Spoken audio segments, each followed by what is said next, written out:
ሰላም ጤና ይስጥልን ተመልካቾቻችን እንደምን ዋላችሁ እንደምን አመሻችሁ ከአንከር ሚዲያ ዝግጅት ክፍል ያክብሮት ሰላምታችንን እናቀርባለን። የዓለም ባንክ የኢትዮጵያው አገዛዝ ገበያ መር በሚል የወሰደው የኢኮኖሚ ማሻሻያ ፖሊሲ ድህነትን እንዳባባሰ ሰሞኑን ያወጣው አንድ ሰነድ አመለከተ። በባንኩ የቀድሞ ፕሬዝዳንት ቀረበ የተባለው ይሄው ሰነድ እንዳመለከተው የገበያ መሩ የገንዘብ ማሻሻያ ፖሊሲ የኢትዮጵያውያንን ሕይወት እጅግ አደገኛ እንዳደረገው ነው በሰነዱ የተመለከተው።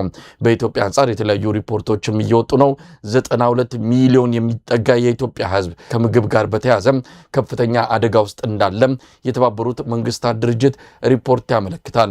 የዓለም የስራ ድርጅት ILO በበኩሉ በሚቀጥሉት ዓመታት በኢትዮጵያ የስራ አጥ ቁጥሩ ከፍተኛ ደረጃ ላይ ሊደርስ እንደሚችል አመላክቷል። እነዚህና ሌሎች ኢኮኖሚያዊ ጉዳዮችን በማንሳት ከፕሮፌሰር ተሾመ አበበ ጋር የምናደርገውን ቆይታ ነው ለዛሬ ይዘንላችሁ የቀረብነው። እንድትከታተሉን ግብዣችን ነው። መልካም ጊዜ።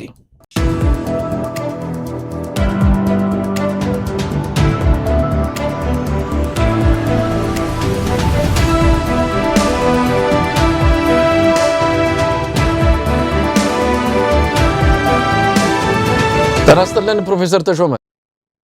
ጤና ይስጥልኝ መሳይ፣ እንደሰንብተሃል? ደህና ነህ ወይ? እንደሰነበቱ። እንግዲህ ባለፈው ከተገናኘን በኋላ የተመልካቾችን አንዳንድ አስተያየቶች፣ ግብረ መልሶች ለመከታተል ሞክረናል። በአነሳናቸው ጉዳዮች ላይ በተለይም በአቶ ማሞ ምህረቱ ጉዳይ ላይ አቶ ማሞ ምህረቱ ያነሷቸው አንዳንድ ነገሮች አሉ። እሱም በተመለከተ የእርሶን አስተያየት ተካፍለን ነበረ።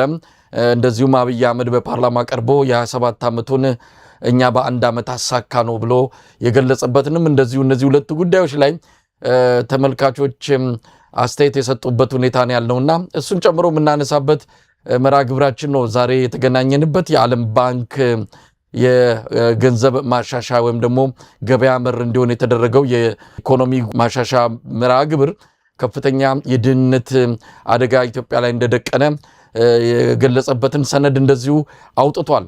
ይህንንም እንመለከታለን። ግን የምናስቀድመው በአጠቃላይ በኢትዮጵያ ወቅታዊ ሁኔታ ላይ ያሉትን ምልከታ ነው። እንዴት እየተከታተሉት ነው? የምክክር ጉባኤ 3ኛ ሳምንቱን ይዟል። እስካሁን አዳራሽ ውስጥ ድራማ ቲያትሮች ይከናወናሉ። ብልጽግና ደግሞ ማታ ማታ ተሳታፊዎችን እየሰበሰበ እሱ በሚፈልገውና ባቀደው መልኩ ሂደቶቹ እንዲከናወኑና በዛ መልኩ ውጤቱ እንዲጠናቀቅ ከፍተኛ የሆነ ስራ እየሰራ እንዳለ ግልጽ የሆነ ጉዳይ ሆኗል። አንዳንድ ነገሮች እየወጡ ነው። አዲስ አበባን ጉዳይ በተመለከተ፣ የሰንደቅ ዓላማውን ጉዳይ በተመለከተ፣ ኢትዮጵያን የዘመን አቆጣጠር በተመለከተ እነዚህ ነገሮችን ብልጽግና በፈለገው መልኩ ሊለውጣቸው ይሁን ወይም ደግሞ በሌላ መልክ ይዟቸው ሊመጣ የሚታወቅ ነገር የለም። ግን አጀንዳዎቹ የህብረተሰቡን የትኩረት አቅጣጫ እንዲወስዱ ተደርገዋል። ለማንኛውም በዚህ እንጀምርና በአጠቃላይ በሀገሪቱ ያለውን ሁኔታ እንዴት እየተከታተሉት ነው? ፕሮፌሰር ተሾመ እንደገና ስለጋበዝከኝ በየጊዜው የምናደርጋቸው ውይይቶች በጣም ጠቃሚ መሆናቸውን በየጊዜው የምረዳለው፣ ተከታታዮቻችንም በየጊዜው አስተያየታቸውን ይሰጣሉ። ይሄ በጣም ግሩም ነገር ነው። የምንለውን ማዳመጣቸውን የሚያስረዳ ነውና ንግግራችንን ዛሬ በኢትዮጵያ ሁኔታ ባለችበት ሁኔታ በሚደረገው ድራማ ወይንም ስቴጂንግ ብንጀምረው መልካም ነውና እኔም በዛው ልጀምረው። በቅርቡ አንድ በጣም የተማረ በጣም አዋቂ ወዳጄ አንድ ምሳሌ የሰጠውን ምሳሌ እንዲህ ይላል። ሰውየው አህያውን ይጭንና ወንዝ ለማለፍ ይሞክራል። ወንዙን ለማለፍ ሲሞክር አህያዋ ጭነቷ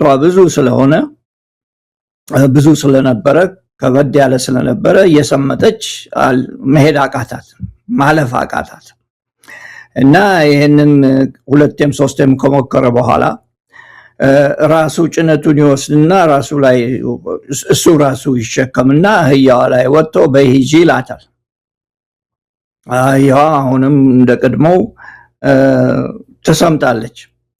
ታዲያ አሁንስ ምን አባትሽ ሆነሽ ነው? እኔ አይደለሁም ወይ የተሸከምኩት? ሸክሙን ያስኩት እኔ አይደለሁም ወይ አላት ይባላል። የኢትዮጵያ ሁኔታ በዛ መልክ ለመቅረጽ የሚቻል ይመስለኛል። እንዴት ቢባል በመጀመሪያ ነገር አንድ ሀገር ውስጥ ጦርነት እየተካሄደ መከራ እየሰለቀ ምክክር የሚደረግበት ሁኔታ ሰው ሰብስቦ ምክክር እናድርግ ወይንም ዳያሎግ እናድርግ የሚባልበትና ይሄ ውጤት ያገኘበት አገር ፈልገን ለማግኘት አልቻልንም። ሌሎችንም ጠይቄ እኔ ያላየሁት ነገር ካለ እንደዚህ አይነት አገር አይተን አናቅም የሚል መልስ ነው ያገኘሁትና አንዱ የመጀመሪያው ይሄ ነው።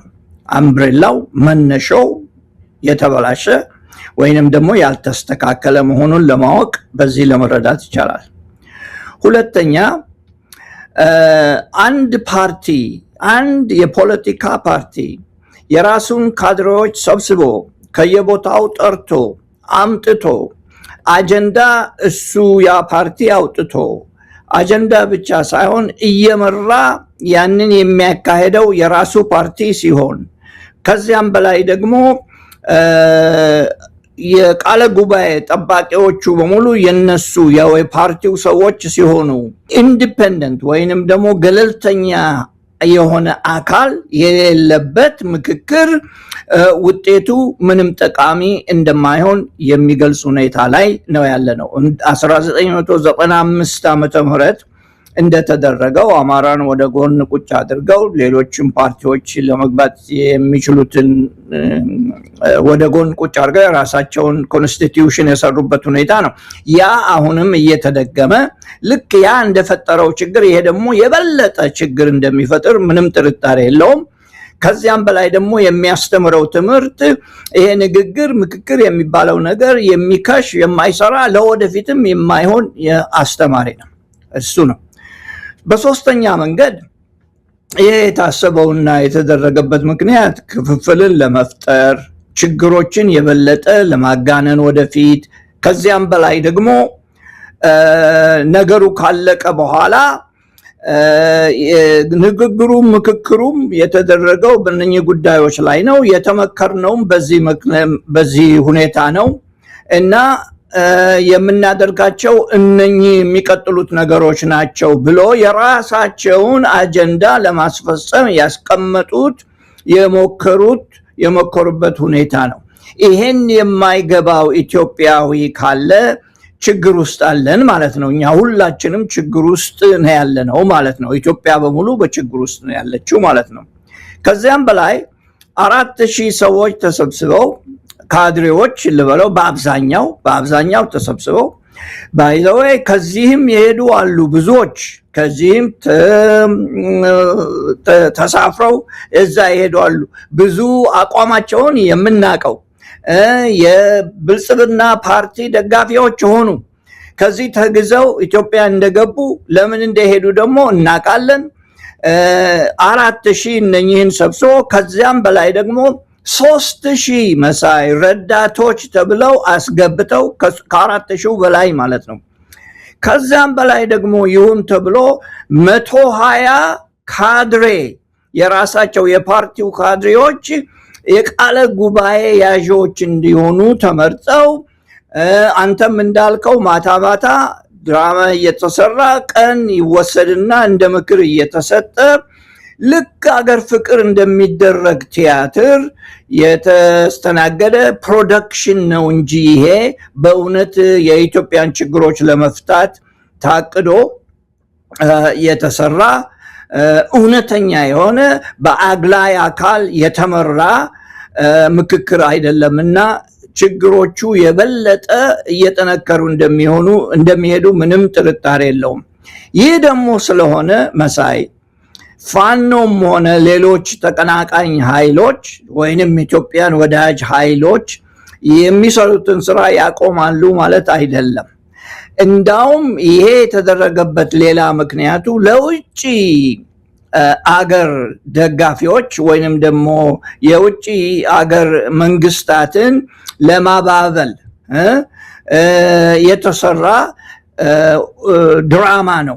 ይሄው የተነጋገርነው አንደኛ፣ ሁለተኛ የመከሩን ምክር ይሄ ነው። እነሱ ማን እንደመጣ ስለማያውቁ የመከሩን ምክር ይሄ ነው ብለው የራሳቸውን ተንኮል ከኪሳቸው እያወጡ እንደ ፖሊሲ ለማስቀመጥ የተደረገ ዓላማ ነውና ማንም በዚህ የሚታለል ያለ አይመስለኝም። ኢትዮጵያ ውስጥ ማንም የዚህን መንግስት ስራ የሚያቅ፣ የዚህን መንግስት ተንኮል የሚያቅ፣ የዚህን መንግስት ሁኔታ የሚያቅ መከራ በመከራ ላይ እየጨመረ ለማስመሰል ብቻ ሸክሙን ቅድም አህያዋ ላይ እንደሆነ ሸክሙን ራሱ ላይ ስላደረገ አህያዋ ሸክም ተቀምጦባት ስለሆነ ሰውየው ራሱ ያ ሸክም አይከብዳትም ማለት አይደለም። እና ይህን በመሰለ መልክ ነው እኔ የምገልጸውና ይህ ምክክር ገና ከመጀመሪያው የሞተ ነው። ዝም ስላልን ይሄ ኮሚቴ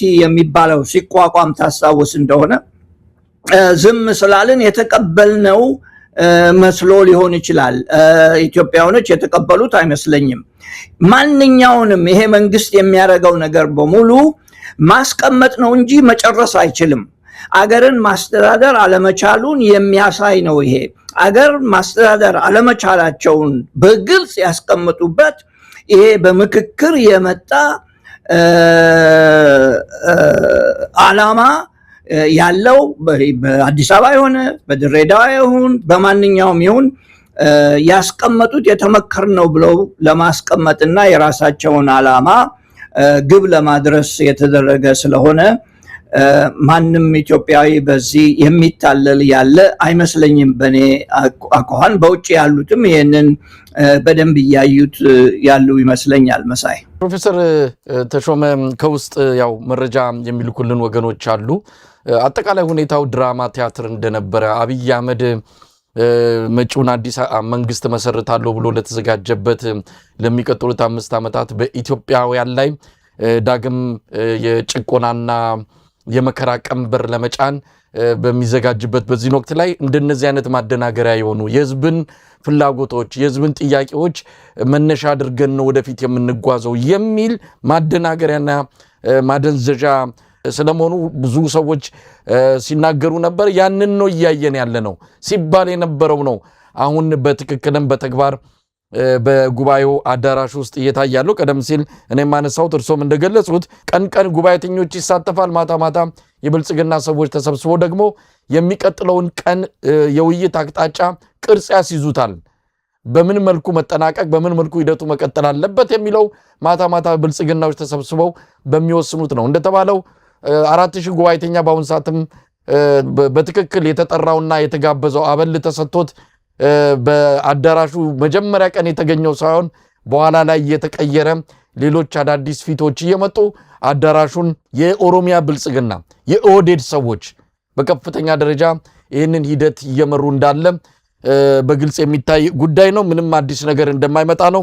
በፓርላማ የሚመረጥ ፕሬዝዳንት የሚለው እንግዲህ በፊት ያቀረቡት አማራጭ ጠቅላይ ሚኒስትር የሚባለው ነገር ይቀርና ፕሬዝዳንታዊ የሆነ የመንግስት መዋቅር እንከተላለን አሉ። ምን አይነት እንደሆነ አይታወቅም። ነገር ግን ጠቅላይ ሚኒስትር ሳይሆን ፓርላማው ፕሬዝዳንት ይመርጣል የሚል ነው። የስም ለውጥ እንጂ የመንግስት መዋቅር ለውጥ የቅርጽና የይዘት ለውጥ አይኖርም። የስያሜ ለውጥ ብቻ ነው የሚኖረው እንደሰማነው ከሆነም። ሌላው የአዲስ አበባ ከኦሮሚያ ጋር ልዩ ጥቅም የነበረው አሁን ምናልባት የጋራ ጥቅም በሚል ወይም ደግሞ አዲስ አበባ በፌዴራሉ መንግስት ስር ትሁን፣ ሌላው ደግሞ አዲስ አበባ የኦሮሚያ መቀመጫም ትሁን የሚለው በሕገ መንግስት ውስጥ እንዲገባ ሐሳቦች ቀርቧል። ይሄ ሐሳቦች እየተገፉ ነው። ይሄ አብይ አህመድ የሚፈልገው ነው። ምናልባት እነዚህ ውሳኔዎችን ነገ ከነገ ወዲያ ልናይ እንችላለን። ከማንነት ጉዳይ ጋር የተወሰኑ የጥገና ለውጦች ይደረጋሉ። የብሔር ፖለቲካው ይቀጥላል። የብሔር ፖለቲካ እንደውም አዳኝ ነው የሚል አቋም ላይ እንደደረሱ ነው የተሰማው። ስለዚህ አዲስ ነገር የለውም። አብይ አህመድ ግርግር ሲፈጥር እንደሆነ ነው የሚባለውን ነገር በደንብ የሚያስረግጡ ነገሮችን ነው እያየን ያለ ነው። እንደው ፕሮፌሰር ተሾመ እንደው ጉባኤም ከሆነ ምክክርም ከሆነ ለኢትዮጵያ መፍትሄ ለመፈለግ ከሆነ አብይ አህመድ በእነዚህ ጊዜ ውስጥ ለጦርነት እየተዘጋጀ ነው። ትግራይ ላይ ጦርነት ለመክፈት መጠነ ሰፊ ዝግጅት እያደረገ ነው። በአማራ ክልል ሜካናይዝድ ጦር አሰማርቶ እየተዋጋ ነው ያለው። በሌሎች አካባቢዎች ግጭቱ ቀጥሏል። በሲዳማና በኦሮሚያ ድንበር መሃል ላይ ከፍተኛ የሆነ ግጭት ተከስክሷል። ቤቶች እየተቃጠሉ ነው። ሰው እየተሰደደ ነው ያለው። በተለያዩ አካባቢዎች ግጭቱ እንደቀጠለ ነው። ታዲያ ምክክሩ ስለምንድን ነው? ምክክሩ አዲስ አበባ ላይ የሆነ አዳራሽ ውስጥ ቁጭ ብሎ ምን ለማምጣት ነው? ይሄ ሁሉ ነገር ደግሞ በዋናነት በአገዛዙ ፊት አውራሪነት የሚካሄድ ስለሆነ ይህንንም ነገር ማንሳት ከተቻለ ነው። ምክክር ከሆነ ሰላም መኖር አለበት። ምክክር ከሆነ የጥይት ድምጽ መቆም አለበት። ይሄ ሁሉ ባለበት ምክክር ማድረግ ቀደም ሲል እርሶም እንዳሉት ፈጽሞም ይቻል አይደለም። ፕሮፌሰር ተሾመ፣ አዎ አንድን ስህተት ለመደበቅ ሲባል ብዙ ነገር ይሰራል። ያንን ስህተት ለመደበቅ ስትል ደግሞ ሌላ ስህተት ትሰራለህ እና የኢትዮጵያ ሁኔታ ከማጡ ወደ ከድጡ ወደ ማጡ እንደሚባለው ሁኔታ ነው። በ1995 የተጀመረው ስህተት ኢትዮጵያን ኪሳራ ውስጥ ነው ያስገባት። ኢትዮጵያን በዓለም ውስጥ ተለይታ እንድታይ በመጥፎ ሁኔታ ተለይታ እንድታይ ያደረገ ስህተት ነው። ያንን ስህተት እንደገና ለመድገም መሞከራቸው ከዛ ስህተት ደግሞ አለመማራቸው በጣም የሚያሳዝን ነው በእውነት። የልጆች መጫወቻ ሆኗል አገሩ፣ የልጆች መጫወቻ። እንደዛ ለማለት እደፍራለሁኝ። ንግግር መልካም ነው፣ ምክክር መልካም ነገር ነው። ነገር ግን ምክክር ላይ መገኘት ያለባቸው ምክክሩ ላይ በሁኔታው በስርዓቱ ተጎድተናል፣ ስርዓቱ መለወጥ አለበት የሚሉትን ሁሉ መጨመር አለበት። አማራም ሆነ ትግራይም ሆነ ሶማሌም ሆነ ሌላው የማይገኝበት ተጎዳው ብሎ የሚያምን ወገን የማይገኝበት ምክክር ምን አይነት ምክክር ነው? ቤት ዘግቶ እንደ መጮህ ያህል ነው የሚሆነው እና ከውጭ የሚገባው አብሮ ለመሳተፍ የሚፈልገው ቤቱ ስለተቀረቀረ ሊገባ አይችልም። በዛ አይነት መልክ ነው የማየውና ይሄ ትልቅ ስህተት እየተሰራ በኢትዮጵያ ውስጥ ያለ መሆኑን ያስረዳል። ይሄም ስህተት ምንድነው?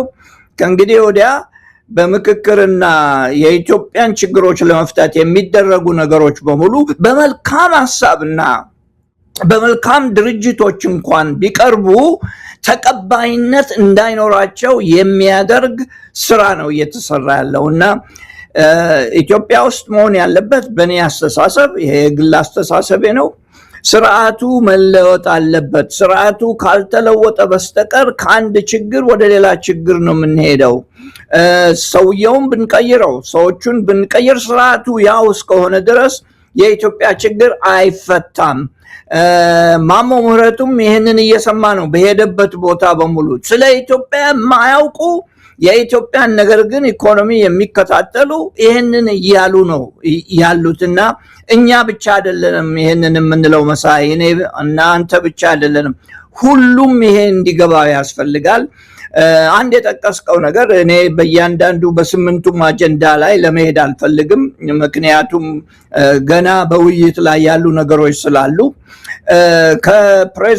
ከጠቅላይ ሚኒስትርነት ወደ ፕሬዚደንት እንለውጥ፣ ያም ደግሞ የሚሆነው በፓርላማ ምርጫ ነው የሚባለው ከሁሉም አስቂኝ ነገር እሱ ብቻ ነው። በጣም የሚያሳፍር አስተሳሰብ የጎደለው ልዩነት የማያመጣ እንዴት ሰዎች ይሄንን እንኳን ካፋቸው ያወጣሉ የሚል ደረጃ ላይ የሚያስደርስ ግምታዊ ጉዳይ ነው በእኔ አስተሳሰብና በጣም ያሳፍራል በአንዳንዱን ሲሆን። ግን ኢትዮጵያ ሀገራችን ስለሆነች አፍረን ወደኋላ የምንቀርባት ሀገር አይደለችም። የትምህርት ነገር ደግሞ መሳይ እንደምታውቀው ተማርን ብለው የሚሉ በሙሉ የሚያውቁትን መናገር አለባቸው፣ የሚያምኑበትን መከታተል ይኖርባቸው። አለበለዚያ ትምህርታቸው ዋጋ የለውም። አንዱ የሚያሳዝነኝ ነገር ልጨምርበትና መሳይ፣ ከአሁን በፊት በኢትዮጵያ ትግሎች ላይ ብዙ አስተዋጽኦ ያደርጉ የነበሩ የምናከብራቸው የምናውቃቸው ሰዎች የተወሰኑ ናቸው። እነሱ ለዚህ ድራማ መድረክ መስጠታቸውና የኢትዮጵያን ሁኔታ የተሰራውን የተደረገውን እየተደረገ ያለውን ሳይገባቸው የቀረ አስመስሎ የሚያሳይ ስራ እየተሰራ ስለሆነ ይሄ በጣም ያሳዝናል። ሁላችንም ደግሞ የሚያሳዝን መሆኑን የሚያሳስብ መሆኑን ማወቅም ይኖርብናል። እንግዲህ የዕለቱ ዋና አጀንዳችን የሆነው የዓለም ባንክ ወቅታዊ ሪፖርት ወይም ደግሞ ሰነድ ነው። ሰነዱ የአብይ አህመድ አገዛዝ የተከተለው የማክሮ ማሻሻያ ፖሊሲ ያንን ተከትሎ የመጣው የገንዘብን የመግዛት አቅም የማሳነስ በዋናነትም በገበያ መር ፖሊሲ ለመከተል የወሰነበት የ2024ቱ ውሳኔው ኢትዮጵያን ለከፍተኛ ድህነትን ከማባባስ ያለፈ ምንም ያስገኘው ጥቅም እንደሌለም የሚገልጽ ሪፖርት ነው የዓለም ባንክ ያወጣውና እንግዲህ አይኤምኤፍ ጋር ነው መስፈርቶች አሟልተዋል ተብሎ ተግባራዊ የተደረገው። የዓለም ባንክና አይኤምኤፍ መቼም የተለያዩ ድርጅቶች ቢሆኑም በተለያየ መልኩ የሚገናኙ ናቸው። ዛሬ ይህንን ለማለት ለምን በቁ? በትክክልስ የተባለው ምንድነው የሚለውን ይነግሩናል ፕሮፌሰር ተሾመ። ግን ለምን አሁን ላይ ይሄ ኪሳራ ከደረሰ በኋላ ኢትዮጵያን ዋጋ ከከፈሉ በኋላ ድህነትን አባባሰ እንጂ ውጤት አላስገኘም የሚለውን ሰነድ ማውጣት ለምን አስፈለገ የሚለውን እስቲ የእርሶ ምላሽ እንስማ። የኔ ምላሽ በዚህ መልክ ነው። ወርልድ ባንክ እና አይኤምኤፍ የሚጠቀሱበት ምክንያት አብዛኛውን ጊዜ ከኛ የበለጠ ወይንም ደግሞ ከኔ ጓደኞች ከዓለም ኢኮኖሚስቶች የበለጠ አዋቂ ስለሆኑ ሳይሆን ከዓለም የሚሰበሰበው ማስረጃ በሙሉ እነሱ ጋር ስለሚገኝ ነው። ስራቸው ይሄ ነው። መሰብስበው ማስረጃውን የሚያቀርቡ ስለሆኑ የሚሰሩት ምርምር በዛ ማስረጃ ላይ የተቀመጠ ስለሆነ ብቻ ነው። ሌላ ምንም ልዩነት የለውም። እኔ ከነሱ ጋር ግንኙነት ነበረኝ፣ ለነሱ አልሰራውም። ኢንተርቪው አድርጌ ነበረ። በኢንተርቪው ላይ አንድ ያጠፋሁት ጥፋት ምን ነበረ? እኔ ከአይኤምኤፍ ጋራ በተመደብኩበት አንድ ሀገር ለመመደብ ፈልገው ነበር። በተመደብኩበት ቦታ የመንግስት ያልተቀበለውን ወይንም መንግስት ያላሰበውን ሐሳብ ከማካፈል በስተቀር ይሄ ይሁን ብሎ የማለት እንትን ገደብ የለኝም፣ የኔ ምኞት የለኝም ስላቸው መቀመጫቸው ላይ የነበሩ ሰዎች አልተስማማቸው። መቀመጫው ራሱ ይሄ ገብቶኛል ወዲያው ምን ማለት እንደሆነ። ይሄን የምልበት ምክንያት ምንድን ነው? እንደኛው ኢኮኖሚስቶች ናቸው። እንደኛው የሚያጠኑት የኢኮኖሚክስ ህግ ተከታዮች ናቸው። የኢኮኖሚክስ ህግ አይለወጥም፣ ቴክኒኩ ይለወጥ እንጂ። ስለዚህ የነሱ ጠቃሚነት ያላቸውን ዴታ የሰበሰቡትን ያውን ከሀገሩ የሰበሰቡትን አንዳንዱን ኤስቲሜት ያደርጉታል፣ ማለትም በግምት ያስቀምጡታል። ያንን የሚያስቀምጡትን ዴታ አንድ ቦታ ስለሚያስቀምጡና ሪሰርች ለሚያደርጉ ሰዎች ስለሚያከፋፍሉ ብቻ ነው የዓለም በአካደሚክ ውስጥ ተቀባይነት ያላቸው። ይህንን ስል አሁን የጠቀስከው ነገር በቀድሞው የዓለም ባንክ ፕሬዚደንት የተባለ ነው። በአዲሱ ሳይሆን ከሁለት ዓመት በፊት ፕሬዚደንት የነበረው ሰውዬ የተጠቀሰ ቃላቶች ናቸው። ይህንንም ሲል የተጠቀመበት ዶሴ እስካሁን ሁላችንም ስንጠቀምበት የነበረ ዶሴ ብቻ ሳይሆን ከእንግዲህ ወዲያ የሚሆነውን ነገር በጭንቅላቱ ውስጥ አስቀምጦ ነው መሳይ። አንድ ያስቀመጠው ነገር ቢኖር በዛ ደረጃ ያለ ሰው ኢትዮጵያ ይሄ ሁሉ ዕዳ ያለባት ወደፊት ዕዳውን በምን አይነት መንገድ ለመቋቋም ትችላለች የሚል እሳቤ እንዳለበት ይገባኛል የሰውየው። ምክንያቱም አሁን ያለው ዕዳ 10 ዓመት ወይም 5 ዓመት በኋላ ምን አይነት እንደሚሆን ለማወቅ ያስቸግራል። ብዙ ነገሮችን ለመተንበይ ስለማይቻል የኢትዮጵያን ዳታ ብቻ ስናየው እነሱ ራሳቸው የሚመኩበት እነሱ ራሳቸው የሚሰጡትን ዴታ ስናየው ብዙ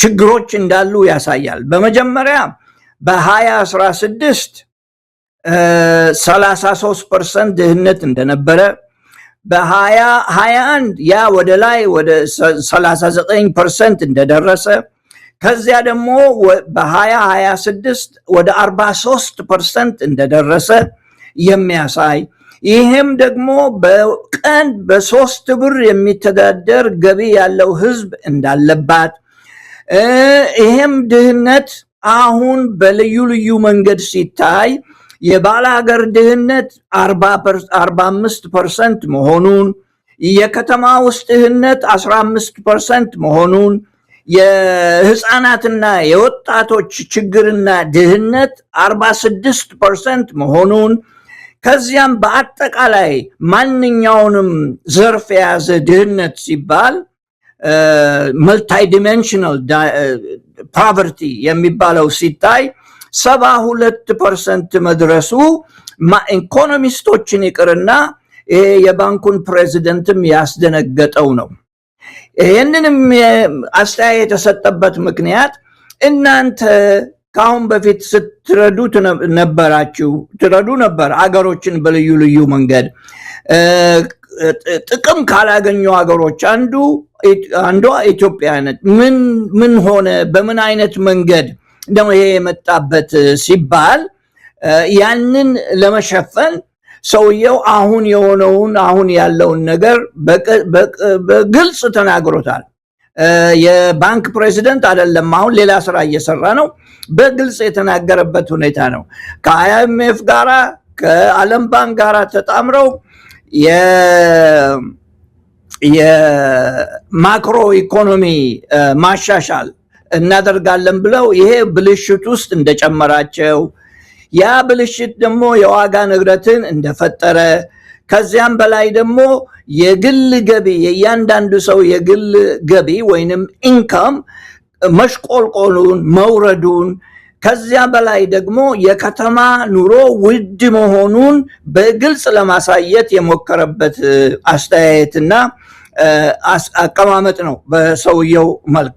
ከዚያም በላይ ደግሞ የተጠቀሱ ነገሮች ቢኖሩ የአየር ጠባይ ብልሽት፣ የምግብ እጥረት በባላገር በተለይ በከተማ ሳይሆን በባላገር እንደፈጠረና ኢትዮጵያ የግምጃ ቤት ወይም ደግሞ የገንዘብ አያያዝ የበጀት አያያዝ ችግርና ስጋት እንዳለ በኢትዮጵያ ውስጥ ከዚያም በላይ ደግሞ የዕዳ ጉዳይ እንዴት እንደሚከፈል ወደፊት ስለማይታወቅና በምን አይነት መንገድ ኢትዮጵያ ይህንን ለመቋቋም የምትችልበት መንገድ ምንድነው በሚል አስተያየት የሰጠው አስተያየትና የተቀመጠ ሰነድ ነውና አንዱም ከዚህ ውስጥ መንግስት የሚክደው የለም የሚለው ነገር ሊኖር አይችልም። የራሳቸውን ዴታ ተጠቅመው ነው ይህንን ለማለት የሞከሩበትና መሳይ ወርልድ ባንክና አይኤምኤፍ ትልቅ ኦርጋናይዜሽንስ ናቸው፣ ድርጅቶች ናቸው።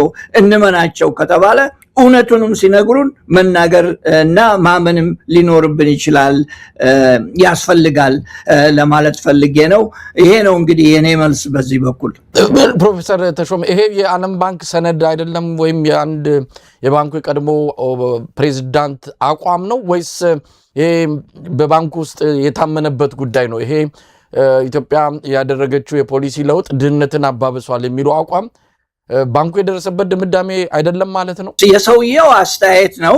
የሰውየው አስተያየት ከባንኩ ስራ ጋር የተያያዘ ነው፣ የተገናኘ ነው። ባንኩም ይሄንን ብሏል። ዴታው እንትኑን ማስረጃውን ያስቀመጥኩበት ምክንያት ማስረጃዎቹ ለሱ የተሰጡት ከባንኩ ስለሆነ ነው እና ድምዳሜው የሰውየው ድምዳሜ እኔም አንተም ስንለው የነበረውን እንደገና መልሰው ማስቀመጡ ነው ለማለት ፈልጌ ነው። እንግዲህ ምንን ያሳያል ፕሮፌሰር ተሾመ? እንግዲህ አብይ አህመድ አገዛዝ አሁንም ከበሮ ድለቃ ላይ ነው። ባለፉት 2 ዓመታት በወሰድነው የማክሮ ኢኮኖሚ ማሻሻያ ፖሊሲ ኢትዮጵያን የተሻለ አድርገናታል፣ ኢኮኖሚው ከአፈር ልሶ ተነስቶ ያበበ እየተመነደገ ነው የሚል ስብከት ነው በየዕለቱ ለኢትዮጵያ ሕዝብ የሚነገረው። ይህንን ይቀይረዋል? እንግዲህ አሁን ይህ የሚያሳየው ድህነትን አባባሰ ነው። መሬት ላይ ያለው ሀቅም ይህንን ነው። አብይ አህመድ ምላስና በሚቆጣጠራቸው ሚዲያዎች ላይ ካልሆነ በስተቀረ መሬት ላይ ያለው ሀቅ ዓለም አቀፍ ተቋማት የሚሰጡትን መረጃ እንዲህ አይነቱ ሪፖርትም የሚያመለክተው ትክክለኛና የሚስማማ አንድ አይነትን ነገር ነው። ስለዚህ አብይ አህመድ አሁንም በግትርነቱ ይቀጥላል።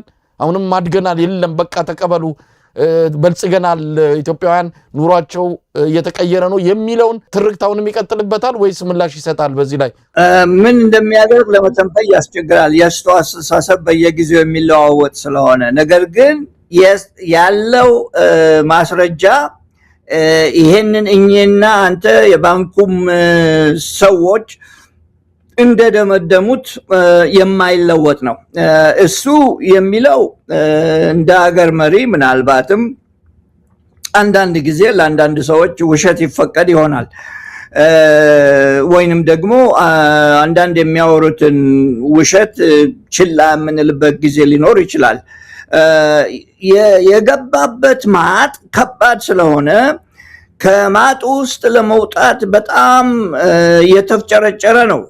ያንን ለማለት ደግሞ ባካችሁ ማጡ ውስጥ ገብቻለሁ ለማለት የሚፈልግ ሰው አይመስለኝም። ሰውየው በሁኔታው ባቋሆኑ በዲስፖዚሽኑ ወይንም ደግሞ ባስተሳሰቡም እንደዛ አይነት ሰው አይመስለኝም። እና የኢትዮጵያ ውስጥ ያለው ሁኔታ ከተማውንና ባላገሩን ለይተን ማየት ይኖርብናል። በአንድ በኩል ከተማ ውስጥ ስራ ፈጠርን እያሉ አንዳንድ የሚሰራ ስራ አይተነዋል። በኮሪዶር ልማት ምናምን እየተባለ በዙ ላይም ልንመጣበት እንችላለን። ከተማ ውጪ ግን ያለው ኑሮ ምንም የተለወጠ ነገር የለም። አንድም ነገር የተለወጠ ነገር የለም። አሁንም በኩበት እያነደዱ እንደ ፊውል የሚጠቀሙት ኢትዮጵያውያኖች ብዙ ናቸው። የተቀየረ ነገር የለም። ዳሴ ከተሰራ ጀምሮ ወይንም ደግሞ ከተመረቀ ጀምሮ የሚወጣው ኃይል በሙሉ ለክሪፕቶ ማደኛ የሚጠቀምበት ለሰዎች የሚሸጥ ነው እንጂ ለኢትዮጵያውያኖች ያፈራው ብዙ ጥቅም እስካሁን ድረስ ለመለካት የሚቻል አላየንም። የዕዳው ብዙ ስለሆነ የገንዘብ ወጪ በበጀት በኩል የሰጠሁት አንድ ኢንተርቪው ነበረ መሳይ ሪፖርተር ላይ ኢንተርቪው አድርገውኝ በጽሁፍ ተቀምጧል ጁላይ 2 ላይ። እዛ ኢንተርቪው ላይ ያልኩት አንድ ነገር ምንድነው፣ የኢትዮጵያን በጀት ስመረምረው የኢትዮጵያ በጀት አድጓል፣ ወደ ላይ እናጠፋዋለን ወይንም ደግሞ እንረጫለን ብለው ያሉት በጀት ከፍተኛ ነው። ያ በጀት ግን ያለፉትን የጀመሩትን ነገር ለመጨረስ እንጂ አዲስ ነገር ካፒታል የሚባለውን ነገር ካፒታል ሲባል ወደፊት ብዙ እንድታመርት የሚረዳ ማለት ነው። ካፒታል ማለት የዛን አይነት ነገር እየሰሩ አይደለም እና የኢትዮጵያ ችግር በዛም በኩል ከባድ ነው። በኢህአደግ ጊዜ ታስታውስ እንደሆነ ብዙ ገንዘብ ብዙ ወጪ የሚወጣው መንገድን ለመስራት የልማት ጉዳዮችን ለማድረግ ነበር እና የዛን ጊዜ የሚወጣው ገንዘብ ለደሞዝ እና ለሴኩሪቲ ወይንም ደግሞ ለድጎማ ብዙ አያወጡም ነበር። አሁን ለዛ የሚወጣው 2:1 ሆነዋል። 2 ለድጎማ ማለትም ለሴኩሪቲ ለልዩ ልዩ ለቀጣይ ኤክስፔንሶች ልበለው ሪከሪንግ ኤክስፔንስስ ይባላል። ለቀጣይ ወጪዎች 2 ብር በጀት አስቀምጠ ለካፒታል ፎርሜሽን ወደፊት ደግሞ ሀገሪቷን ሊያበለጽግ ለሚችል ጉዳይ 1 ብር ነው ያስቀመጡት። 2:1 ሆኗል ማለት ነው። እና ያንን የበለጠ ለመረዳት የሚፈልጉ ሰዎች ሪፖርተር ላይ በእንግሊዝኛ የተሰጠ ኢንተርቪው አስቀምጫለሁ እዛ ላይ እና በዛም መልክ ስናይ የኢትዮጵያ ችግር የማክሮ ኢኮኖሚ ችግር የበለጠ እየጠነከረ ነው የሚሄደው። አንድ ነገር ልበል ከመጨረሻ በፊት በዚህ ላይ አብይ እያለ ያለው የኢትዮጵያን ማክሮ ኢኮኖሚ ስቴቢላይዝ ለማድረግ ወይንም የኢትዮጵያን ኢኮኖሚ ስቴቢላይዝ ለማድረግ ማክሮ ኢኮኖሚ ፖሊሲውን እየቀያየርኩት ነው እያለ ነው። እነኚህ ሁለቱ አንድ ላይ ሊሄዱ አይችሉም። የማክሮ ኢኮኖሚ ፖሊሲውን እየቀያየርክ ማክሮ ኢኮኖሚ ስታቢሊቲ ሊኖርህ አይችልም፣ አይሰራም። እንደዛ አይደለም የሚሆነውና አንድ ቀን ምናልባት እነሱ የሚሉትንና በምድር ላይ ያለውን አገናኝተው እውነቱን የሚናገሩበት ቀን ይመጣል። እስከዛ ድረስ እኛ የቻልነውን እንናገራለን። የሚቀበለው ይቀበላል፣ የማይቀበለው ደግሞ እዛ ቀን ድረስ ቆይቶ ማየት ይኖርበታል ማለት ነው። መሳይ ፕሮፌሰር ተሾመ ይህንን ያነሳውት በተለይ አብይ አህመድ አገዛዝ ትርክቱን ይቀይሯል። ይሄ ዝም ብሎ የሌባ አይነ ደረቅ አይነት በቃ አድገናል አምናችሁ ተቀበሉ ድህነት ጭንቅላታችሁ ውስጥ ነው ያለው የሚለውን ይሄ የኢትዮጵያ ሕዝብ በአሁኑ ሰዓት ምርር ያለውን የአገዛዙን ትርክት ቀይሮ በአዲስ መልክ ይመጣል ብዬ ያነሳሁት ያለ ምክንያት አይደለም። ደግሞታል። አብይ አህመድ ሰሞኑን በስንዴ ምርት ትልቅ ደረጃ ደርሰናል ኤክስፖርት እያደረግን ነው የሚል ዜና እንዲነገር አድርጓል። ባለፈው ሳምንት ግን 47000 ሜትሪክ ቶን የእርዳታ እህል ወደ ኢትዮጵያ መጓጓዙን ሰምተናል። ስለዚህ አብይ አህመድ አሁንም አድገናል ነው ከታች ለህብረተሰቡ በቀረበው ዜና ላይ የተሰጠውን የህዝብ አስተያየት ተመልክቼው ነበረ። 100% ማለት በሚቻል መልኩ ከተሰጡት 600 አስተያየቶች 600ዎቹም መንግስትን የሚያወግዙ አስተያየቶችን ነው ያነበብኩት። ስለዚህ መንግስትና ህዝቡ ሆድና ጀርባ ሆኗል። አብይ አህመድ አሁንም እንዲህ አይነቱ ነገር ይህ አስደንጋጭ ሪፖርት ነው። ይህ መንግስት ከመጣ ጀምሮ ኢትዮጵያ ትበለጽጋለች የሚል ዘፈን በየቀኑ ነበረ። ታስታውስ እንደሆነ የኢትዮጵያ ብልጽግና ወደኋላ የቀረ እስካሁንም ያላየነው መሆኑን እያየን ነው። መሻሻል አለ፣ በአንዳንድ ነገሮች ላይ መሻሻል አለ። መብራት አለ፣ ከተማ ውስጥ መንገድ አንዳንድ የተሰራ አለ። ያም በጎርፍ እየታጠበ ነው። አሁን ይሄ ሪከሪንግ ኤክስፔንስስ የሚባለው እንደዚህ አይነቶቹን ለመጠገን የሚሰራ ስራ ነውና የለብ ለብ ስራ ለጊዜው ያምራል። መጨረሻው ግን ጠቃሚና ዘላቂ ሀብትም ሆነ ዘላቂነት ያለው ሊሆን አይችልም። የነሱ እምነት ልክ እንደ ሃይማኖታቸው ነው መሳይ። የኢኮኖሚ እምነት እንደ ሃይማኖታቸው ነው። እንበለጽጋለን የብልጽግና ፓርቲም የተባለበት ምክንያት አንዱ ይሄ ነው። ሰው በብልጽግና ብቻ መንፈስ ተይዞ ያለውን ትከሻው ላይ ያለውን ችግር እንዳያይ ለማድረግ የሚሞከርበት ሁኔታ ነው እና የፕሮፓጋንዳው ብዛት የፕሮፓጋንዳው ጭንቅ ህዝቡን አይኑን የሸፈነው ቢመስልም በእያንዳንዱ ሰው ቤት ችግር እንዳለ ህዝቡ ራሱ ያውቀዋል። አንድ ነገር ልጨምርበት።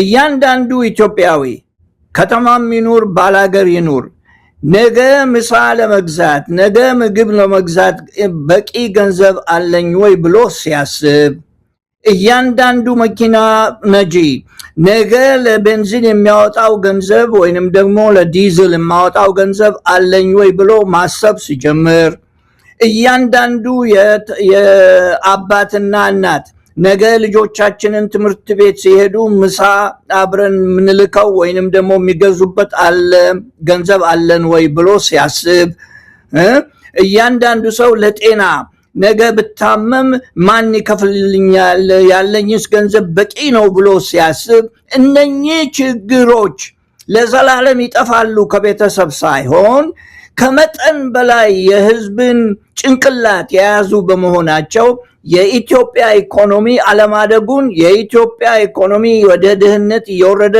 መሄዱን በዚህ ነው የምታውቀው። በሰው ኑሮ ነው የምታውቀው። እያንዳንዱ ሰው ሽንኩርት መግዛት እችላለሁ ወይ፣ ዶሮ መግዛት እችላለሁ ወይ፣ ያለኝ ገቢ ለዛ በቂ ነው ወይ ብሎ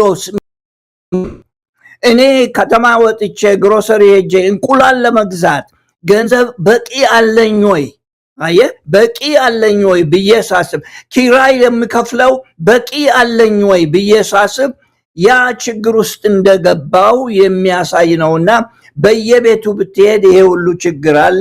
የኢትዮጵያ ኢኮኖሚ በዚህ አስተሳሰብ የተዋጠ ኢኮኖሚ ነው አሁን ባለ ሁኔታ። ገንዘብ የሚያገኙ ብዙ ገቢ ያላቸው ጥሩ ጥሩ መኪና የሚነዱ ሰዎች አሉ። በእርግጥም አሉ። በእጅ ውስጥ መታፈን መያዝ የሚችሉ ናቸው። they're handful ለማለት ፈልጌ ነው። የቀረው ህዝብ 90% በችግር ውስጥ ያለ ህዝብ ነው እና ስለ ህዝብ ስንናገር ስለ ኢኮኖሚ ስንነጋገር ስለ ከተማ ማብለጭለጭ ብቻ አይደለም የምንነጋገረው ስለ ጠቅላላ የሀገሩ ሁኔታ ነው መነጋገር ያለብንና በዛ መልክ ሲታይ የሚታየው እና የሚነገረው በጭራሽ መሬት ላይ ካለው ጋራ የተገናኘ አይደለም መሳይ እንደው ፕሮፌሰር ተሾመ አብይ አህመድ ብዙ ጊዜ የሚናገረው ነገር አለ እናንተ አይናችሁ አልከፈታለ እንጂኛ እኮ አድገናል እናንተ ባትመሰክሩ ይሄው ዓለም እየመሰከረልን ነው የሚለው እንዲህ አይነቱ ማስተባበያና ማደንዘዣ ፕሮፓጋንዳ አሁን ያው እንደምንሰማው የዓለም ባንክ በተለያየ መልኩ ይግለጸው ያየሎም የዓለም የሰራተኞች ድርጅትም ሪፖርት እንደሚያሳየው ኢትዮጵያው መጪው ጊዜ በጣም ከባድ እንደሆነ የስራት ቁጥሩ በከፍተኛ ደረጃ ሊጨምር እንደሚችል ነው የገለጸው የተባበሩት መንግስታት ድርጅትንም ሪፖርት ተመልክተናል 92 ሚሊዮን ኢትዮጵያውያን ከምግብ ጋር በተያያዘ እጅግ ከባድ ነገር እንደሚገጥማቸው የገለጸ ነው እንዲህ አይነቱ ሪፖርቶች ከዚህ በፊትም ይወጡት አሉ አብይ እንደሚለው አይደለም ዓለም አቀፍ ሪፖርቶችም አብይ ከሚናገረው በተቃራኒ ነው እየገለጹ ያሉትና ማን ይመስክር ታዲያ ህዝቡ አልመሰከረም ዓለም አቀፉ ማህበረሰብ አልመሰከረም ብልጽግና ለብልጽግና ነው የሚመሰክረው እነሱ ይናገራሉ እነሱ ያዳምጣሉ እነሱ አምነው ቁጭ ብለዋል ስለዚህ በዚህ ሁኔታ ይቀጥላል እንደው ዓለም አቀፉ ማህበረሰብ ያጋለጠው ነው እንግዲህ ውሸት የሚያቆመው ሁሉም ሰው ከላይ ውሸተኛ ነው ብሎ ያንን ቃል ማመን ሲያቅተው ነው ውሸት ይቆማል የሚባል በአንድ በኩል ፕሮፓጋንዳ አለ በአንድ በኩል ደግሞ ውሸት አለ ሁለቱ መቼም የተለያዩ ነገሮች ናቸው ፕሮፓጋንዳ ማንኛውም መንግስት ያደርጋል ነገር ግን ፕሮፓጋንዳ መሆኑ ደግሞ ያስታውቃል ከዚያ በላይ ግን ውሸት ሲነገር ብዙ ችግር እንዳለ ያገዛዝ ችግር እንዳለ የተከታይ ችግር እንዳለ የሚያሳይ ነው ያገዛዝ ችግር በልዩ ልዩ መንገዶች በአገር ውስጥ ስርዓት ማነው ስር እንደሰደዱ የሚያሳይ ሁኔታ ኢትዮጵያ ውስጥ ይታያል የምክክሩ ሁኔታ አንዱ ነው በካሁን በፊት ስንነጋገር እኛ የምንለው ብቻ ትክክል ነው ማለታችን ሳይሆን እንደ ምስክርነት ሰሞኑን ሳዳምጥ የከረምኩት ነገር አለ መሳይ ይሄም ሳዳምጥ የከረምኩት ምንድነው በየቦታው የሄደ አቶ ማሞ ምህረቱ ይጋበዝና ኢትዮጵያን ሰርታለች አድርጋለች እያለ በመድረክ ላይ ይቀርብ ነበር እና እኛም ትንሽ ነካነካ አርገነው ካሁን በፊት አልፈናል በዚህ ጉዳይ ላይ እና ህዝብ ከኛ ከኢትዮጵያ ውጪ ከኔ ጓደኞች እዚህ እየቀረቡ አንተ ፊት ከሚናገሩት ከሚጽፉት ውጪ ሌሎች ፈረንጆች እንበላቸው የሚሉትን ባካፍል መልካም ይመስለኛልና ወደዛ እንዲሄድ ብትፈቅድልኝ አሁን ያንን ለማድረግ ልሞክር ይሄንን ስሞክር ደግሞ ባለፈው ንግግራችን ላይ አንዳንድ አዳማጮቻችን ብዙ የሚያተኩሩ አዳማጮች ነው ያለን እኛ ብዙ የሚማሩ ብዙ መልካም አስተሳሰብ ያላቸው ሰዎች ናቸው እዚህ አንተን የሚከታተሉ ይሄ ትልቅ ምስጋና እንዲደርሳቸው ይገባል አንዳንዶች ግን እንዴት ፕሮፌሰሩ ነካቸው የቶ ማሞ ምህረቱን ጉዳይ አድበስብሰው አለፉት ምናምን የሚል ትችት ነበር ወደ ኋላ ለመልሳቸውና አድማጮችህን ስለ ኢትዮጵያ ብሔራዊ ባንክ ሳወራ ባወራሁ ቁጥር እዚህ በመጣው ቁጥር የኢትዮጵያ ብሔራዊ ባንክ ኢንዲፔንደንት አይደለም ወይንም ገለልተኛ የራሱ ነፃነት ያለው ድርጅት አይደለም ከጠቅላይ ሚኒስቴሩ ማለት ነው ቀጥታ ቁጥጥር ያንን ካልኩ በኋላ አቶ ማሞ ምህረቱን ሪስፖንሲብል ማድረግ ወይንም ደግሞ ሰውየውን መተቸቱ ዋጋ ያለው አልመሰለኝም። እንደዛም መሆን ሊኖር አይችልም። ፖሊሲውን መቃወም እንችላለን። ሰውየውን እኔ አላውቀውም። ስለ ሰውየው አንዳንድ ሰዎች ሐሳብ ሊኖራቸው ይችላል። የነሱ ሐሳብና የኔ የተለያየ ሊሆን ይችላል። ነገር ግን አንድ ጊዜ ባንኩ ኢንዲፔንደንት አይደለም፣ ነፃነት ያለው ባንክ አይደለም እስካልን ድረስ ተቆጣጣሪው ሌላ ነው ማለት ነው። እሱ መልእክተኛ ነው እንጂ ለጊዜው ይሄን አድርግ ተብሎ ከዚያም በላይ ደግሞ ኢትዮጵያን የሚቆጣጠራት አይኤምኤፍ እና ወርልድ ባንክ ነው። ይሄንን ደጋግሜ ብያለሁ። በተለይ በአይኤምኤፍ በኩል የፖሊሲውን የሚመራው አይኤምኤፍ ነው። እዛ አይኑር እንጂ በወረቀትም ሆነ በስልክም ሆነ በአመራር የሚመሩት እነሱ ናቸው። ይሄንን ካልኩ በኋላ ባንኩ ነፃ ቢሆን ኖሮና ባንኩን እሱ ብቻ የሚያስተዳድር ከኮሚቴው ጋር የሚያስተዳድር ቢሆን ኖሮ ቀጥታ መውቀስ እንችል ነበር። ነገር ግን አሁን እሱ በየቦታው እየሄደ እሱ ፈልጎ ማለት ሳይሆን እየተጋበዘ አንድ ሁለት ቦታ ሄዷል።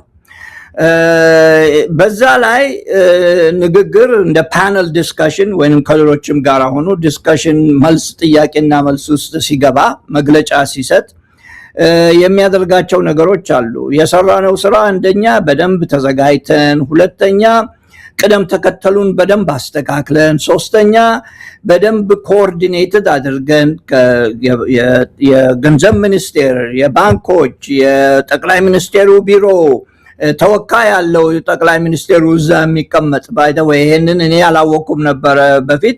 የኢኮኖሚክ አድቫይዘሩ የኢኮኖሚ አማካሪው እዛ ላይ ይኖራል።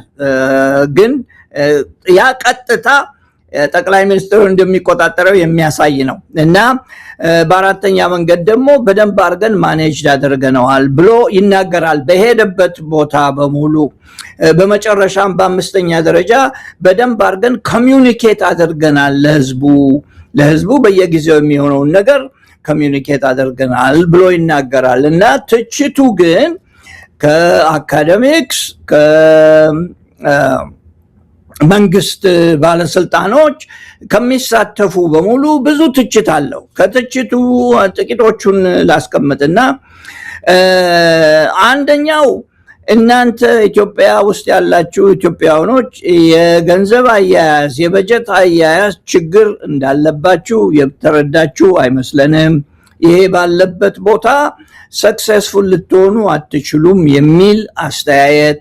ከዚያም በላይ ደግሞ ተግባር ለማድረስ ይሄንን አይኤምኤፍም ያለው ጉዳይ ነው። ይሄንን ተግባር ላይ ለማድረስ ያላችሁ ቁርጥ አቋም በደም ሊለካ የማይቻል ደካማነትን የሚያሳይ። በሶስተኛ መንገድ የኢትዮጵያ መንግስት ምንም አይነት ተአማኝነት የሌለው መንግስት መሆኑ ግልጽ መሆኑ። እነኚህ ልዩ ልዩ ሰዎች ናቸው ይሄን የሚሉት መሳይ። ከዚያም በላይ ደግሞ የአገዛዝና የሶሻል ችግሮች ያለበት አገር ይሄንን ሰራን ማለታችሁ የነኛን ነገሮች ሳታጸዱ ማለት ነው። የሶሻልና የአገዛዝም ጉዳይ ሳታጸዱ ይሄንን አድርገናል ማለታችሁ ለወደፊት ብዙ ችግር ላይ የሚጥላችሁ ነው የሚል።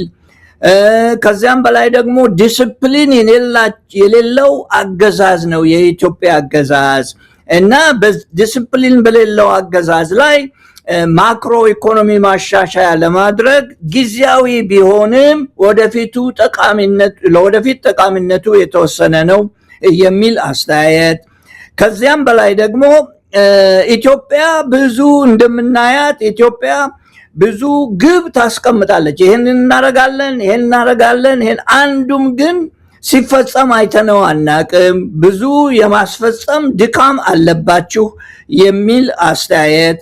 ከዚያም በላይ ደግሞ ብዙ ገንዘብ ተበድራችኋልና እነኚህ ብድሮች ወደፊት ምን አይነት አደጋ እንደሚፈጥሩ ስለማይታወቅና ምን አይነት ሁኔታ ውስጥ እንደምትሆኑ የብድሩ ነገር ራሱ ምን አይነት ችግር ውስጥ እንደሚከታችሁ በማታውቁበት ሁኔታ አሁን ይሄንን ሰርተናል ብላችሁ ልክ ትልቅ ስራ እንደተሰራ ማሳየታችሁ ትክክል አይደለም የሚል ከዚያም በላይ ደግሞ አንዱ ሰውዬ ሲናገር ፕሮፌሰር ነው IMF እና ወርልድ ባንክ ገንዘብ ባይሰጣችሁ ኖሮ ይህን ሁሉ ልትሰሩት አትችሉም ነበርና የነሱ ባለዕዳ መሆናችሁና በነሱ ቁጥጥር ስር መሆናችሁ ከዛም በላይ ደግሞ ኢትዮጵያ ውስጥ የተደረገው ነገር አፍሪካ ውስጥ ሌላ ቦታ ተደርጓል፣ ጋና ውስጥ ተደርጓል፣ ኢጅፕት ውስጥ ተደርጓል። እነኚህም ሀገሮች ድህነት ነው እንጂ ያዩት የተሰራ ብልጽግና የሚታይ ብልጽግና በእነኚህ ሀገሮች ውስጥ ስላልታየ የእናንተ ኤክስፒሪየንስ ከነሱ ኤክስፒሪየንስ ልዩ መሆን እንደማይችል ከዚያም በላይ ደግሞ አንድ ሰው ሲተቸው ሱቅ ባለበት ማለት ነው ሲተቸው ስትራክቸሩን ሳትለውጡ በፊት የአገሩን ስትራክቸር የአገሩን ሁኔታ የአገሩን አቋሞች የአገሩን ኢንስቲትዩሽኖች ወይንም ደግሞ ድርጅቶችና መዋቅሮች ሳትለውጡ ኢኮኖሚ የማክሮ ኢኮኖሚውን ለውጠላን ማለታችሁ ሊታመን የማይቻል በመጨረሻም ደግሞ አንዳንዱን ትቸዋለሁ በመጨረሻም ደግሞ በውጪ ሀገር ንግድ ብቻ እንለማለን የሚል አገር ኢትዮጵያ ብቻ ነው። ይሄ እንዴት ሊሆን ይችላል? ራሳችን የምንፈጥረው ራሳችን የምናመርተው ነገር ነው ወደፊት ሊያለማን ሊያሳድገን የሚችል እንጂ በውጭ ሀገር ንግድ ብቻ ቡናና ወርቅ ብቻ ሸጠን እንበለጽጋለን የሚል እናንተም ብቻ ነው የሰማነው የምናየው የሚል ትችቶች ደርሰውበታል ሰውየው።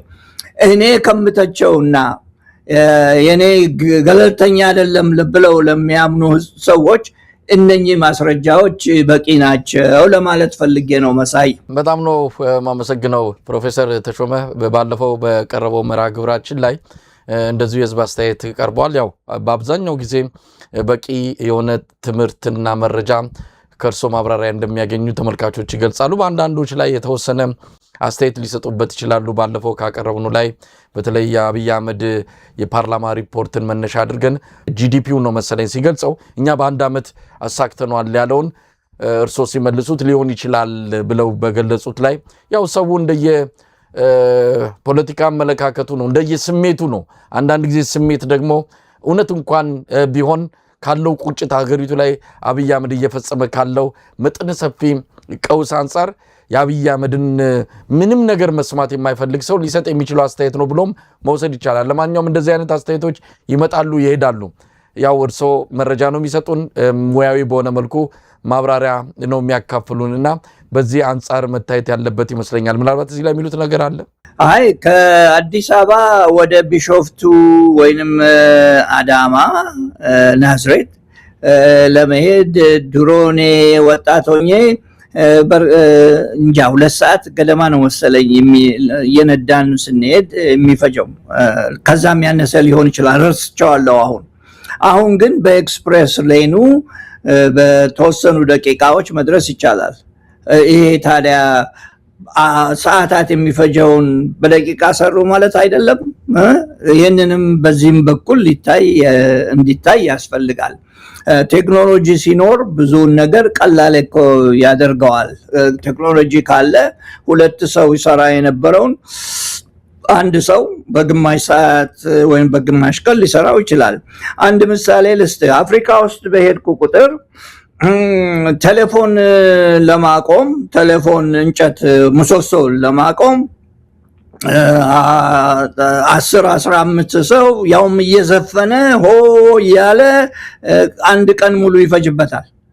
እዚህ እኔ የምኖርበት ከተማ ወይንም ደግሞ ኢትዮጵያ አሜሪካ አይደለችም። ነገር ግን እዚህ ወጣ ስትል 2 ሰዎች አንዱ መኪናውን የሚያነሳው ምሰሶውን የሚያነሳው ወደ ላይ የሚያወጣውና የሚያወርደው የሁለተኛው ሰው ደግሞ የሚያስተካክለው 2ቱ በ30 ደቂቃ ሰርተው ይሄዳሉ። ይሄ ነው እኮ ይሄንን ማለትም ነው።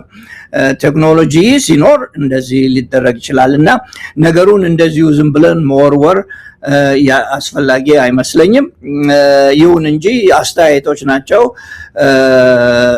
አንዳንድ ሰዎች ትምህርታቸውን ባጭር ይጨርሱታል አይደለም። አንዳንድ ሰዎች አንዳንድ ሌላ ሰው 30 ዓመት የፈጀበትን ሀብት ለማዳበር በ5 ዓመት በ2 ዓመት ያዳብሩታል። ሲሰርቁ ምን ሲሉ ሊደረግ ይቻላል እና ያ አስተያየት አይ ቲንክ ዘርፍ ያልያዘ ይመስለኛል። ይቻላል። በኢትዮጵያ መንግስት በሁኔታ ደግሞ ስናየው ዲቫልዌት ከረንሲውን ወይንም ደግሞ ብሩን ዲቫልዌት ካደረክ በኋላ ቁጥሩ ቢወጣ ምንድነው የሚያስገርመው? አዲስ የተፈጠረ ነገር የቴክኖሎጂ ነገር ብቻ አይደለም። ኢትዮጵያ ከዛም በላይ ደግሞ በፊት ውጭ ሀገር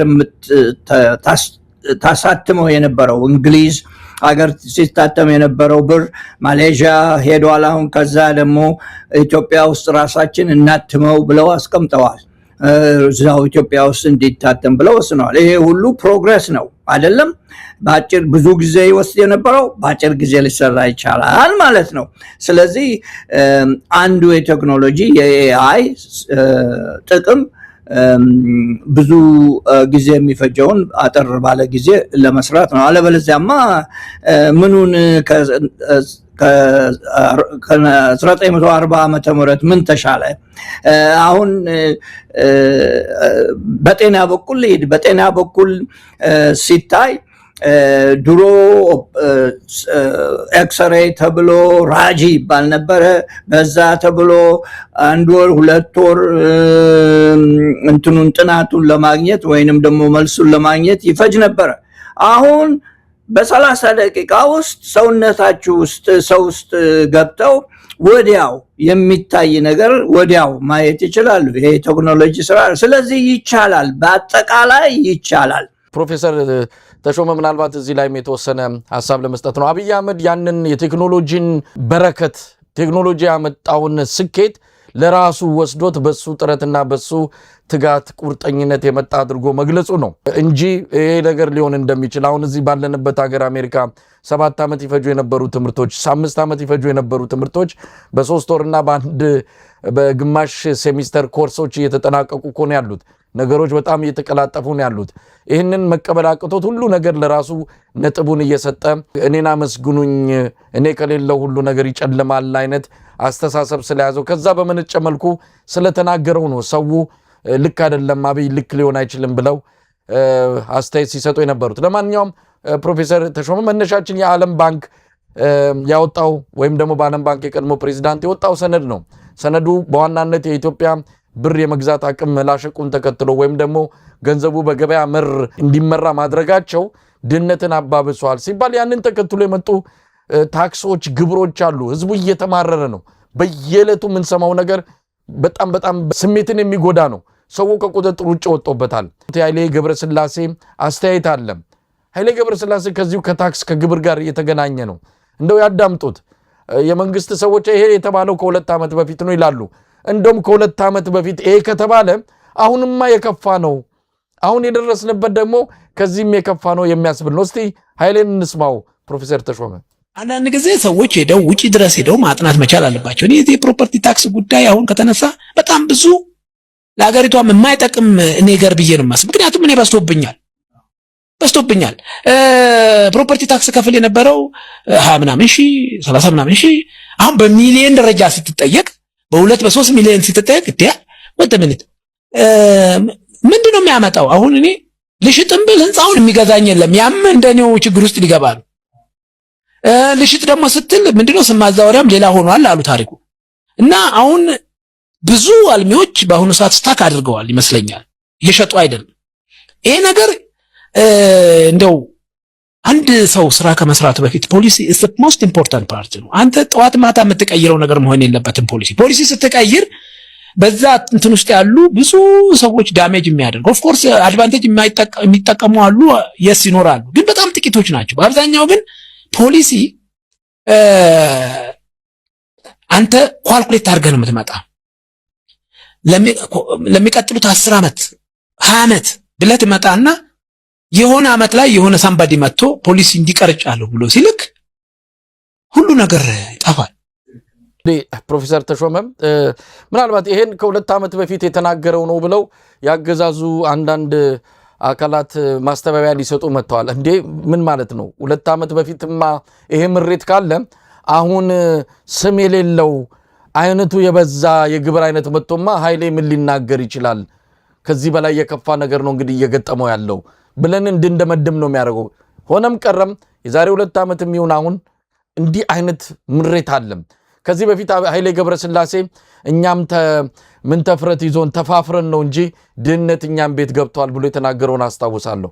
ለማንኛውም ይሄ ነው የዓለም ባንክ ወቅቱ አሁን ወጣ የተባለው ሰነድ እነዚህ አይነት ትልልቅ ባለሀብቶችንም እንዲማረሩ እንዳደረገም ታች ያለው የህብረተሰብ ክፍል ደግሞ ምን ተብሎ ሊገለጽ ቃላት የሌለው ከፍተኛ ስቃይ ውስጥ እንዳሉ ነው መረዳት የሚቻለውና ምን ይላሉ ፕሮፌሰር ተሾመ? ኃይሌ ትናንትናም ሆነ የዛሬ 10 ዓመት የተናገረው የኢኮኖሚክ ፕሪንሲፕል ነው ማለት በኢኮኖሚ የተደገፈ አስተሳሰብ ነው። በኢኮኖሚክ አስተሳሰብ የተደገፈ ነው። የፖሊሲ ጥቅሙ አንደኛ ፕላን እንድታረግ ይረዳሃል። የመንግስት ፖሊሲ ሲወጣ መንግስት ይሄንን ፕላን አስቀምጧል። ለኔ ደግሞ ይሄ ለ10 ዓመት ለ20 ዓመት ፕላን እንዳደርግ ይረዳኛል በሚል አስተሳሰብ ነው እንደሱ አይነት ስራ ፈጣሪዎች የሚያስቡት። ፕላን ያደርጋሉ። የመንግስት ሁኔታ በተለዋወጠ ቁጥር ፕላን ለማድረግ አይችሉም። እሱ ስሜት መግለጫው ነው። እሱ ያለው ዛሬም የዛሬ 100 ዓመትም ትክክል ነው የሚሆነው። ሁለተኛ የመንግስት ፖሊሲ የተረጋጋ ሲሆን ማንኛውንም ነገር ያረጋጋዋል። ኢንቨስት የሚያደርጉ ሰዎች የተወሰነ እንትን ውስጥ ምርት ውስጥ ይገባሉ። ሌሎችም ነጋዴዎችም ቢሆኑ በተወሰነ ነገር ስራ ለመያዝ ይሞክራሉ። ወጣቶችም ቢሆን ትምህርት ቤታቸውን የምማረው ትምህርት በዚህ በኩል ይጠቅመኛል ብለው ፕላን ለማድረግ ይችላሉ።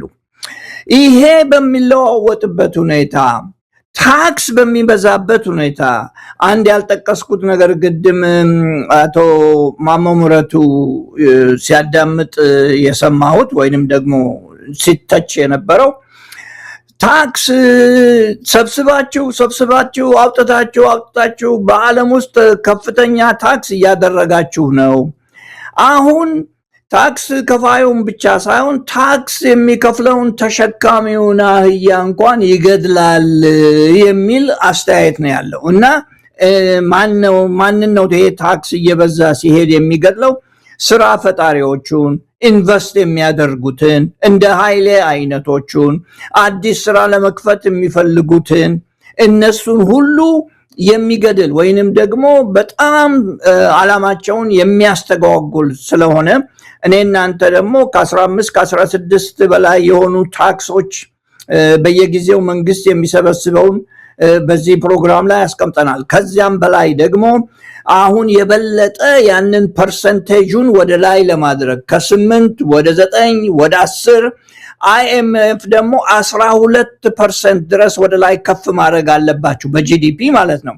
10 የሚሰበሰበውን ታክስ ከፍ ማድረግ አለባችሁ ብሎ ስላዘዛቸው ወደፊትም ታክሱ እየጨመረ ስለሚሄድ አቶ ኃይሌ ገብረስላሴ ያንን ስሜት መግለጹ ነው።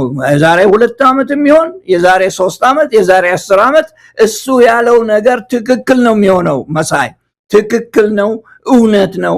ታክሱ እየበዛ መሄዱ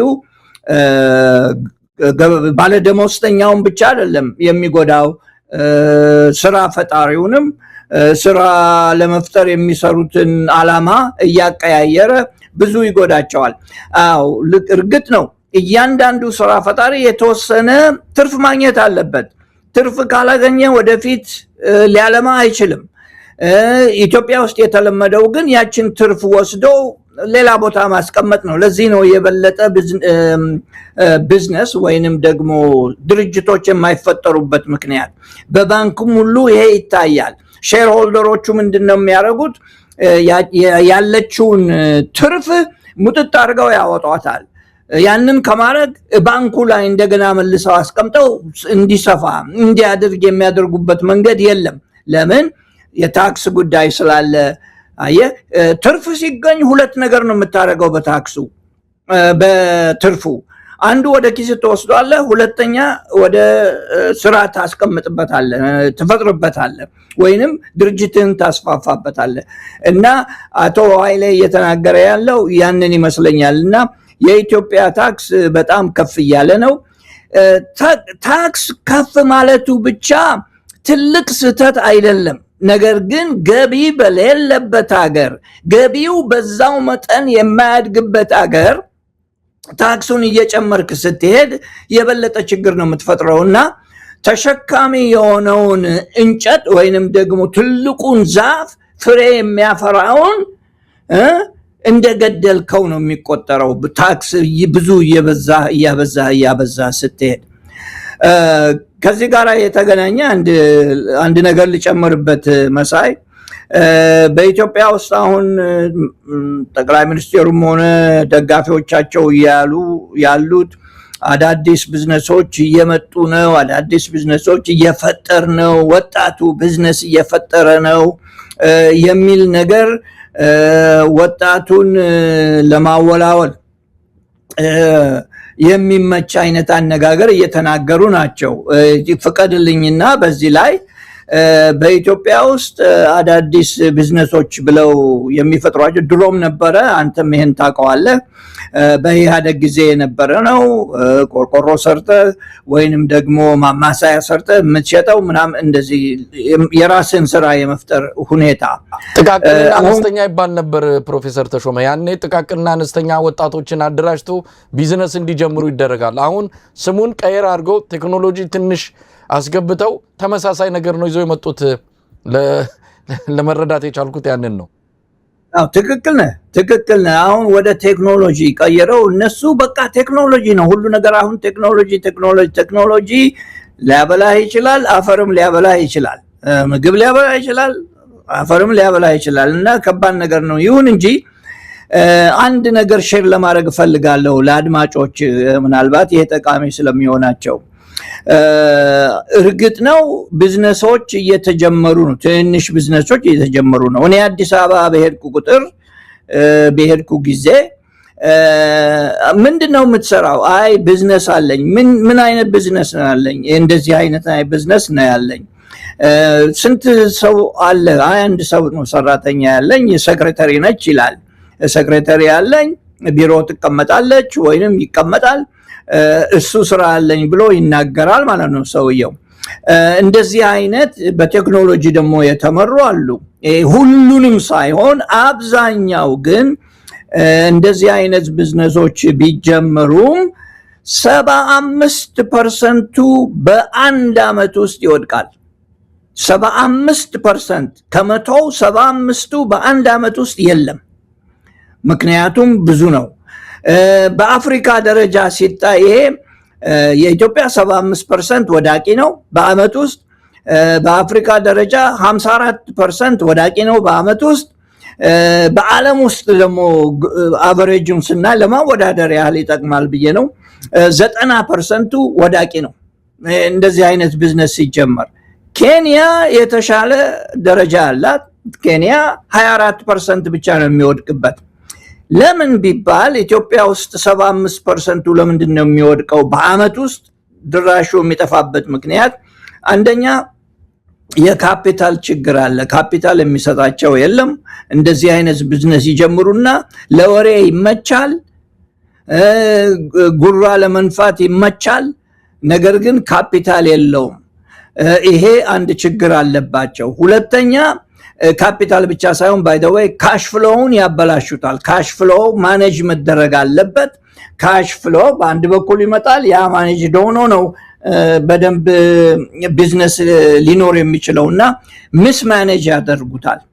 እና ይዘጋል ማለት ነው ቢዝነሱ። ሁለተኛ የልማት ችግሮች አሉ። ኢንፍራስትራክቸር የምለው የዛ ችግር አለ። ከአንድ ቦታ ወደ አንድ ቦታ ለመንቀሳቀስ አይችሉም።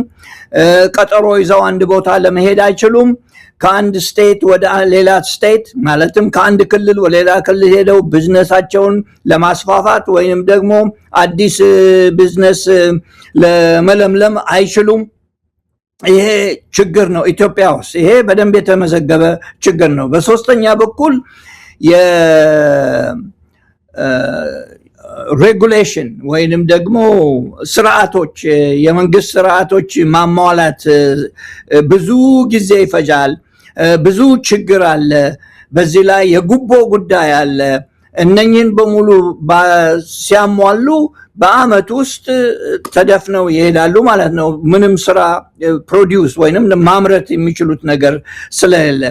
በአራተኛ መንገድ የሚጀመሩት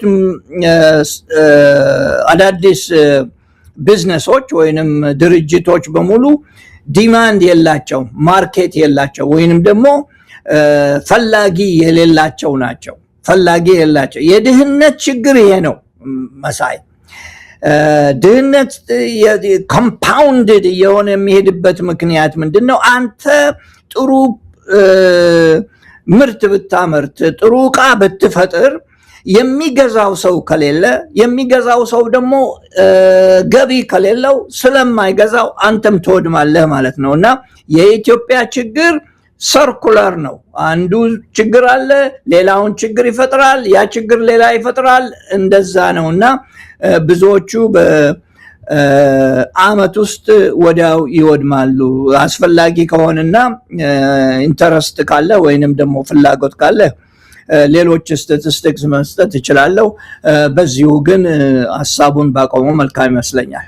ፕሮፌሰር ተሾመ ይሄ በጣም ወሳኝ ርዕሰ ጉዳይ ነው። እንደዚሁ በአጭር ጊዜ ወይም በተጓዳኝ ልናነሳው የሚገባ ጉዳይ አይደለም፣ ጊዜ ተወስዶ። ምክንያቱም አብይ አህመድ ልክ ህወሓት ኢህአዴግ ሲያደርግ እንደነበረው ወጣቱን ትውልድ ለማማለልና ወደ ለውጥ እንዳይመጣ ወደ አመፅ እንዳይሄድ በትንንሽ መደለያዎችና ማደንዘዣዎች ቢዝነስ ትሰራለ እያሉ ያንም ያደረጉት የጥቃቅንና አነስተኛ በዛ የተደራጁ ወጣቶች አስታውሳለሁ። ያኔም ብሩን ይወስዱና አብዛኞቹ ሀገር ጥሎ የጠፉበት ወደ ደቡብ አፍሪካ የተሰደዱበት ነው። ምክንያቱም ብሩን ይዘው ሀገር ውስጥ የሚሰሩት ምንም ነገር የለም። ቢሰሩ እንኳን ገበያ የለም። የሚሸጡበት ያንን ያመረቱትን ነገር የሚገዛ ዜጋ የለም። ሀገሩ በኢኮኖሚ ድቀት ውስጥ ነው ያለው። አምርተ የሚሸጥ ገበያ አጥተው ስንት ኪሳራ ውስጥ የገቡ እንዳለ እናውቃለን።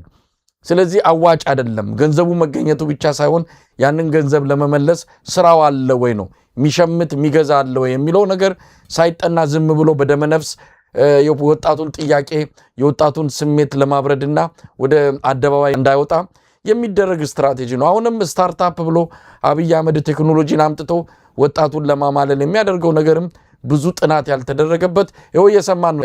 ሰሞኑን የወጣውን መረጃ እንደሚከታተሉት የስራና ክህሎት ሚኒስቴር ወደ 6 ባለስልጣናት ፍርድ ቤት ተገትረዋል።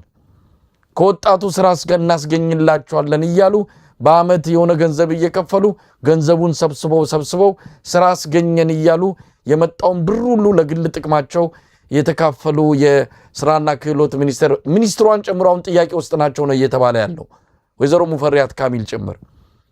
ስለዚህ አገዛዙ የዝርፊያ ነው። በቃ ሀገር የአባት ቤት ሲዘረፍ አብረ ዘረፋ አይነት ነው። ሁሉም ዘረፋ ውስጥ ነው ያለው። ዘረፋ ውስጥ ያለ ባለስልጣን፣ ዘረፋ ውስጥ ያለ ስርዓት፣ ይህንንም ለማስታገስ እርምጃ ከመውሰድ ይልቅ የሚያበረታታ አገዛዝ ባለበት እንዲህ አይነቱ ስታርታፕ ቢባል ሌላ ጥቃቅንና አነስተኛ ሌላም ስም የሚሰጠው አዋጭ አይደለም። ለጊዜው ማስተንፈሻና አመጽ ማብረጃ ካልሆነ በስተቀር ለኢትዮጵያ ኢኮኖሚም ሆነ ለቀጣይ ለትውልድ የሚያመጣው ነገር የለም። ወደፊት በሰፊው ይህን ጉዳይ የምናነሳ ይመስለኛል። ፕሮፌሰር ተሾመ በጣም ጥሩ ነው። አይ ቲንክ በአስተሳሰቤ በርከት ያለ መረጃዎች ያሉን በዚህ ጉዳይ ላይ አስፈላጊ ከሆነና አድማጮቻችንም ደግሞ በተለይ የኢትዮጵያ ያሉት አድማጮቻችን ስለሚወዱት ሊወዱት ስለሚችሉ የበለጠ ማስረጃ ማቅረብ እንችላለን። ለዚህ የተለየ ፕሮግራም ይዘን በሚቀጥለው ሳምንት እንገናኛለን። አሁን በርካታ መረጃዎችን ያነሳንበት ወቅታዊ ጉዳዮችን የተመለከትንበት የዛሬው ቆይታችን ይህን ይመስላል። ፕሮፌሰር ተሾመ ለነበረን ቆይታ በአንከር ሚዲያ ታዳሚዎች ከልብ አመሰግናለሁ። እኔም እንደዛው መሳይ አመሰግናለሁ ስለድሉ። ደህና እምሽ።